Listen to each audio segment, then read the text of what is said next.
Hello friend, मैं राधे स्वागत करता हूं आपके अपने YouTube channel new academy official में। उम्मीद करते हैं आप लोग अच्छे होंगे। प्रीवियस वीडियो में हम लोगों ने जो है न्याय निगमन के बारे में बेहतरीन तरीके से जितने टाइप के बन सकते थे उनको हम लोगों ने बेहतरीन तरीके से कवर किया। बहुत ही इंपॉर्टेंट टॉपिक था क्योंकि वो आपके एग्जाम में 3 से 4 क्वेश्चन जो है वहाँ से देखने को आपको उस क्लास से देखने को मिलेगा। तो आज का क्लास है आंकड़े अपर्याप्तता। मतलब ये टॉपिक का मतलब यही हुआ दोस्त कि ये खिचड़ी है। सभी टॉपिक इसमें जो है देखने को मिलेगा। आपका डायरेक्शन मिलेगा, ब्लड रिलेशन मिलेगा, क्रम रैंकिंग मिलेगा। सारा ये टॉपिक सभी टॉपिकों का एक खिचड़ी है। इस टॉपिक को करने से पहले आप 2-3 बातों को ध्यान में रखना होता है कि एक स्टेटमेंट और जो होता है मतलब कंक्लूजन होता है। एक कथन दिया रहता है और 2 जो है निष्कर्ष दिए रहते हैं। और ध्यान देने वाली बात यह है कि अगर ऑप्शन को करते समय ध्यान दीजिएगा, ऑप्शन को करते समय पहले ऑप्शन को करेंगे तो दूसरे ऑप्शन को भूल जाएंगे, दूसरे ऑप्शन को करेंगे तो पहले ऑप्शन को भूल जाएंगे। अगर दोनों ऑप्शन को दोनों ऑप्शन को करने के बाद जो है आपका आंसर नहीं आता है तो दोनों को मिलाकर देखा जाता है। फिर भी नहीं आता है तो उसका जैसे इसमें ऑप्शन क्या होता है कि पहला आंकड़ा पर्याप्त है कि नहीं है, दूसरा आंकड़ा पर्याप्त है कि नहीं है। ऑप्शन इस तरीके से पूछा जाता है। पहला या तो फर्स्ट या तो सेकंड ऑप्शन जो है आंकड़ा पर्याप्त है, इस तरीके का आपके ऑप्शन रहते हैं। तो ध्यान देने वाली बात यही है कि पहला ऑप्शन करते समय जो है दूसरे को भूल जाइए, दूसरा को करते समय पहले को आप भूल जाइएगा। इतनी ही बातों को ध्यान देना है। तो आइए क्वेश्चन के माध्यम से आपके जो है क्लियर करते हैं। ठीक है दोस्त, अब देखिए पहला क्वेश्चन इस तरीके से पूछा जाता है, जिस तरीके से हमने बोला कि आपको ये स्टेटमेंट दिया गया है। ये क्या है? कथन है। ये कथन है और ये दोनों क्या है? आपके निष्कर्ष हैं।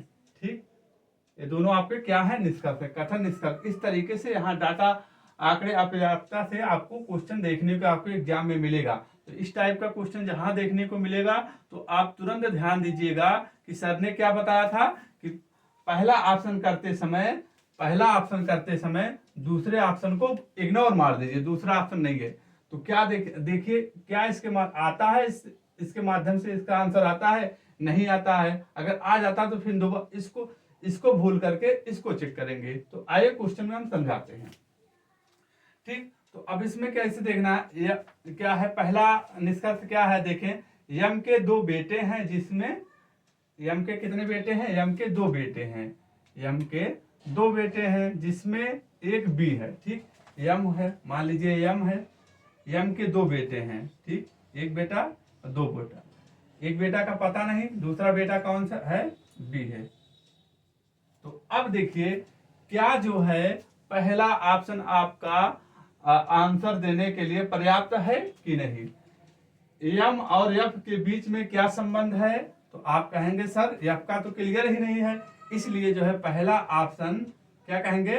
आंकड़ा पहला ऑप्शन आप बोलेंगे कि आंकड़ा जो है दिया गया आंकड़ा आंसर देने के लिए पहला जो है पर्याप्त नहीं है। अब ठीक है, अब दूसरा करते हैं। अब हमने क्या बताया है, इसको करते समय इसको आप भूल जाइए। ठीक, दूसरा करिए। क्या कह रहा है? एफ की माँ, एफ की माँ हम कर देते हैं। चलिए ठीक है, एफ की माँ। चलिए भाई कोई माँ है, इसकी अभी क्लियर नहीं है। एफ की माँ के 2 बेटे हैं, 2 बेटे हैं बी और डी। इसकी जो है इसकी माँ के 2 बेटे हैं बी और डी, अरे डी और जो है बी, 2 बेटे हैं। तो यहां से क्लियर था कि बेटा है, तो ये क्या हो जाएगी? मम्मी हो जाएगी। तो अब इसका आंसर क्या देंगे आप? दिया गया आंकड़ा जो है पहले और दूसरे को मिला करके, पहले और दूसरा को मिला करके जो है आंसर देने के लिए पर्याप्त है। तो इसमें पहला जो है गलत हो जाएगा, दोनों को मिला करके आपका जो है संबंध जो है आएगा। क्लियर हो गया? तो क्या बोलेंगे आप? फर्स्ट और सेकंड मिला करके उत्तर देने के लिए पर्याप्त है। ठीक, तो फर्स्ट और सेकंड देने के लिए मिला करके उत्तर देने के लिए पर्याप्त है। तो पहला का आंसर जो है इस तरीके से आप देंगे। ध्यान देने वाली बात है वही दोस्त, घबराइएगा नहीं, चीजों को समझिएगा बस। समझेंगे तो आपका कंफ्यूजन दूर हो जाएगा। आपको घुमा फिरा कर क्वेश्चन पूछेगा तो आप जो है आसान तरीके से आप जो है आंसर दे पाएंगे।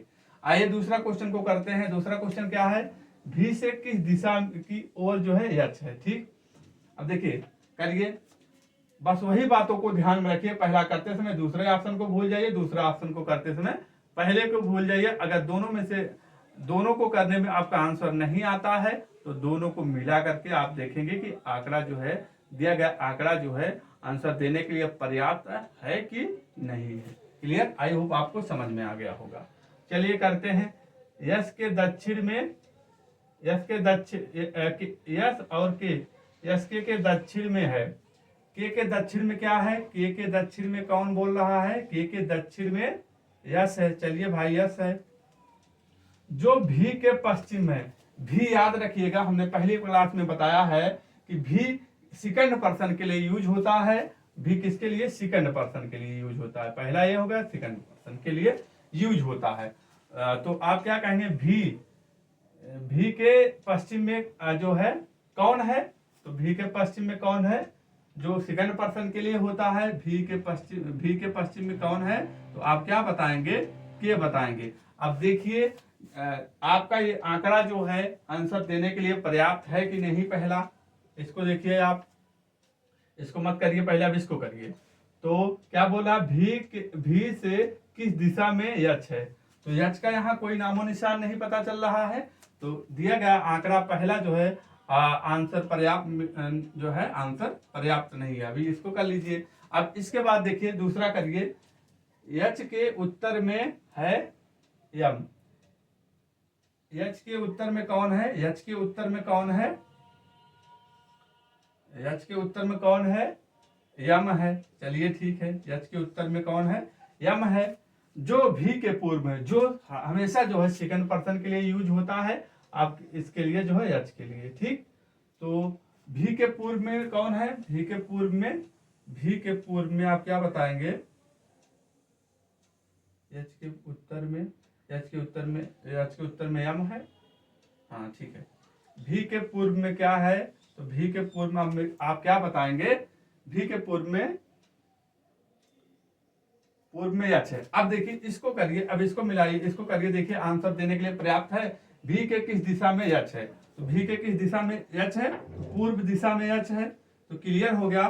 तो इसका आंसर ये आएगा, दिया गया आंकड़ा जो है केवल जो है सेकंड से आंसर आपका पर्याप्त है। आंकड़ा जो है पर्याप्त है तो सेकंड से आएगा, पहला पहले से नहीं आएगा। ठीक, तो क्लियर हो गया।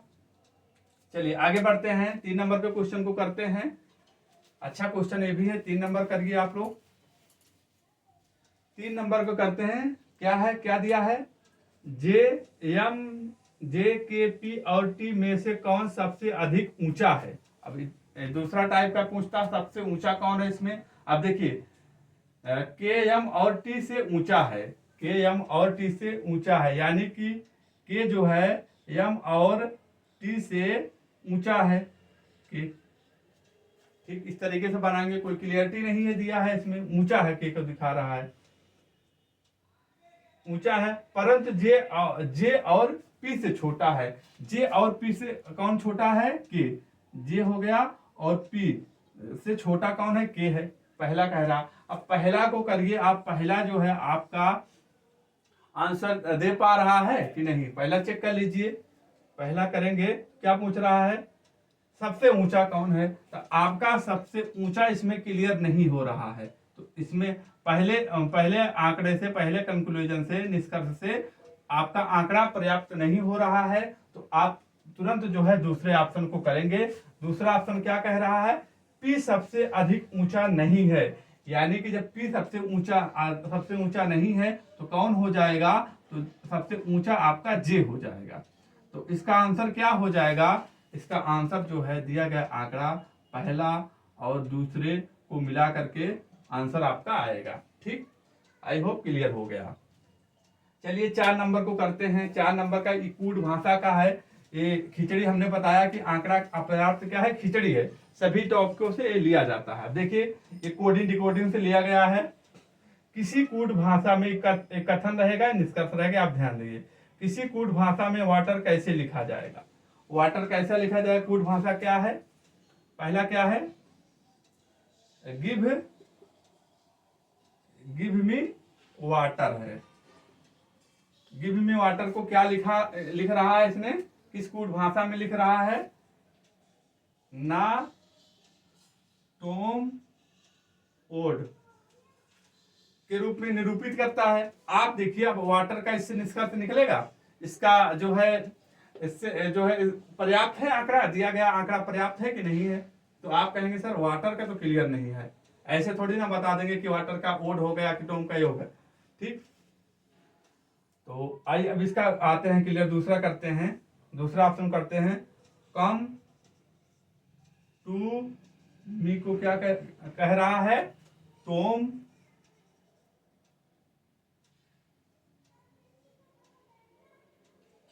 हो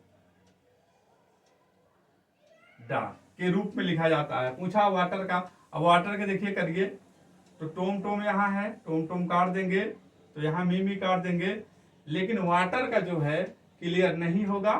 तो दिया गया आंकड़ा जो पहले और दूसरे से आंसर जो है मिला करके आंसर देने के लिए पर्याप्त आंकड़ा नहीं है। तो इसका आंसर जो है ये हो जाएगा। क्लियर हो गया। आते हैं 5 नंबर क्वेश्चन को करते हैं। 5 नंबर क्वेश्चन आप करिए। 5 नंबर क्या कहता है, कंपनी में सबसे अच्छा विक्रेता कौन है, इसको यही करिए, कंपनी में सबसे अच्छा विक्रेता कौन है। तो रोहित ने इस गर्मी में सबसे अधिकतम मार्क्स बेचे। हमने क्या कहा, अब गर्मी में आंकड़ा आपका कथन क्या कह रहा है, कथन कहा जाता है कि 100% सही होता है, कथन के हिसाब से किया जाता है। तो यहाँ गर्मी की बात कर दिया जा रहा, ये गलत हो जा रहा। दूसरा करिए, कंपनी ने इस साल सबसे ज्यादा मुनाफा कमाया। कंपनी ने सबसे ज्यादा इस समय किस कंपनी ने मुनाफा कमाया, ये क्लियर नहीं हो रहा है, इसलिए ये भी गलत हो जाएगा। दिया गया आंकड़ा जो है पहला और दूसरा को मिला करके भी आंकड़ा पर्याप्त डाटा नहीं है आपका। ठीक, तो इसका आंसर एक हो जाएगा, यानी कि दोनों गलत है इसका। चलिए एक क्वेश्चन करिए, ये जो है आपका सीटिंग अरेंजमेंट से क्वेश्चन है, बड़ा अच्छा क्वेश्चन है, करिए आप लोग। क्या पूछ रहा, क्या कह रहा, डाटा कथन में क्या दिया गया है, कथन है और ये निष्कर्ष है। सलील, मोहन, सलील, भूषण, सुरेश और जयेश सब केंद्र में एक घेरे का सामना कर रहे हैं। तो मोहन के तत्काल दाएं कौन सा है। हमने जब सिटिंग अरेंजमेंट पढ़ा रहे थे, सिखा रहे थे आप लोगों को, हमने बताया अगर इस साइड में हो, इस साइड में हो तो हमारा दाहिना इधर हो जाएगा, बायां इधर हो जाएगा। अब सामने लगते हैं तो अपोजिट हो जाता है। ठीक, तो इस बात को आप ध्यान रखिएगा। अब केंद्र की ओर बोल रहा है, केंद्र की ओर, ये हो गया हमारा केंद्र। ठीक, ये हो गया केंद्र, गोला अच्छा बन गया, कुछ ज्यादा हमें लगता है। चलिए, तो ये बन गया केंद्र हो गया, सब केंद्र की ओर रख रहे हैं। ठीक, हम सबको बना दिए केंद्र की ओर रख रहे हैं। कितने लोग हैं, 5 दोस्त हैं। चलिए ठीक है, हम 5 को बैठा देते हैं, 5 को बैठा देते हैं। 5 बैठ गए, 5 हमारे मित्र बैठ गए। अब करिए, देखिए पहला ऑप्शन, पहला निष्कर्ष करिए, देखिए आता है कि नहीं। मोहन के बाईं ओर तीसरा कौन है, पहले करिए इसको। मोहन के बाईं ओर तीसरा कौन है, सलील। तो हमारा जब केंद्र की ओर रहता है, नीचे वाले का दाहिना इधर हो जाता है और बायां इधर होता है, ऊपर वाले का इधर, बाएं वाला इधर और इधर, उल्टा अपोजिट हो जाता है। चलिए ठीक है, मोहन मान लेते हैं, हम मोहन जी यहाँ हैं। मोहन जी कहाँ है, मोहन नीचे हैं। मोहन के बाईं ओर तीसरा सलील है। अब हमारा बायां कौन है, बायां हमारा ये हो गया, तो तीसरा कौन है, सलील। आप जो है यहाँ हो जाएंगे, सलील है, पहला दूसरा तीसरा सलील है। ठीक, अब इससे तो आंसर आपका आएगा नहीं। क्या पूछा है, मोहन के तत्काल दाएं कौन है, तो पहले से नहीं आएगा, पहले से नहीं आ रहा है। ठीक, अभी गलत नहीं कहेंगे, पहले से नहीं आ रहा। सलील और जयेश के बीच में भूषण है। सलील और जयेश के बीच में कौन है, सलील ये है जयेश के बीच में भूषण, यहाँ तो बैठ नहीं पाएगा तो यहाँ हो जाएगा जयेश। सलील और जयेश के बीच में कौन बैठे हैं, तो क्या आप बताएंगे, भूषण जी बैठे हैं। ठीक, बचे कौन, बचे कौन, सलील हो गए, मोहन हो गए, भूषण, सुरेश, सुरेश जी बचेंगे। तो खाली स्थान पे जगह कहेंगे हम ही जाके छिका लेते हैं, तो खाली जगह पे सुरेश जी बैठ जाएंगे। अब क्या कह रहा है, तो मोहन के तत्काल दाएं कौन है, मोहन के तत्काल दाया इसका जो है ये हो जाएगा, मोहन के तत्काल दाएं, या पूछता है तुरंत दाएं या दाएं बोलता है, तो आप क्या बताएंगे, सुरेश बताएंगे। तो आपका आंसर क्या होगा, दिया गया आंकड़ा पहला, फर्स्ट और सेकंड को मिला करके डाटा आपका आंकड़ा पर्याप्त है। ठीक, तो इस तरीके से क्वेश्चन किया जाएगा। दोस्त बस आपको बस रिकॉलिंग करा देते हैं इस टॉपिक में, बस वही आप ध्यान दीजिएगा। इसको करने, जब इसको किया जाता है तो इसको करेंगे तो इसको आप भूल जाएंगे, ऑप्शन है ही नहीं, देखेंगे आ रहा है कि नहीं आ रहा है। तो ब्लड रिलेशन है तो उतना तो पता ही है, आपको सिखा दिया है। अब दूसरा को तुरंत ऑप्शन भी नहीं होगा, तो दूसरा को करते समय पहले को भूल जाइए। बस इतनी बातों को ध्यान में रखना होता है। और एक कथन दिया रहता है, उसके अकॉर्डिंग जो है 2 निष्कर्ष आपको देखने को मिलेगा, तो आप तुरंत समझ जाइएगा कि कथन निष्कर्ष जो है डाटा सफिशिएंट का एक क्वेश्चन है। सर ने इस तरीके से बताया था समझने के लिए। ठीक है, क्लास कैसी लगी जरूर बताइएगा। मिलते हैं एक और बेहतर क्लास में। अब हम लोग कथन इस टाइप के जो तार्किक होते हैं, तार्किक शक्ति पर आधारित होते हैं, उस टाइप के जो है क्वेश्चन को करेंगे, टॉपिक को। ठीक है, क्लास कैसी लगी जरूर बताइएगा। मिलते हैं अगले टॉपिक के साथ, एक और बेहतरीन करने का प्रयास करेंगे। तब तक के लिए अपना ख्याल रखना, अपने माता पिता का ख्याल रखना। जय हिंद, जय भारत, वंदे मातरम।